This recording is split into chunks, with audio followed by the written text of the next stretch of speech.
6h06 sur Europe 1, vous écoutez le journal de Céline Giraud et l'actualité, Céline, c'est aussi aux États-Unis la déclaration fracassante de Donald Trump. Oui, alors qu'il reçoit le Premier ministre israélien Benjamin Netanyahou, le milliardaire américain annonce vouloir prendre le contrôle de la bande de Gaza et transférer les Palestiniens vers la Jordanie ou l'Égypte, Wilfried de Villers. Oui, des propos tenus dans la nuit lors d'une conférence de presse commune avec le Premier ministre israélien Benjamin Netanyahou, Donald Trump qui évoque même à long terme vouloir faire de la bande de Gaza la Côte d'Azur du Moyen-Orient.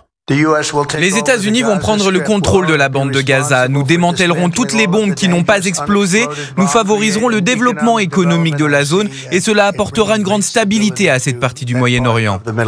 Le président américain, vous le disiez Céline, suggère avec cette annonce une relocalisation des Gazaouis vers les pays voisins de la région, en Égypte, en Jordanie notamment, mais aussi en Cisjordanie occupée. Lui qui déclarait hier que les Palestiniens n'avaient pas d'avenir dans la bande de Gaza. Des déclarations ont sans doute accueilli favorablement par le Premier ministre israélien. Avec ses propos provocateurs, Donald Trump fait monter la pression sur le futur de Gaza et surtout sur sa gestion à venir au moment où reprennent les négociations sur la poursuite du cessez-le-feu entre Israël et le Hamas. Il est en vigueur depuis le 19 janvier.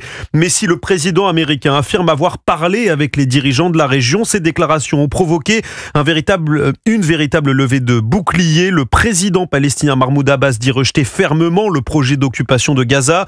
Idem pour l'Égypte et la Jordanie qui renouvellent leur souhait d'une solution à deux États. Et c'est aussi ce que plébiscite Paris dans un communiqué publié ce matin. Paris qui se dit opposé à tout déplacement forcé de la population palestinienne de Gaza. Wilfried de Villers.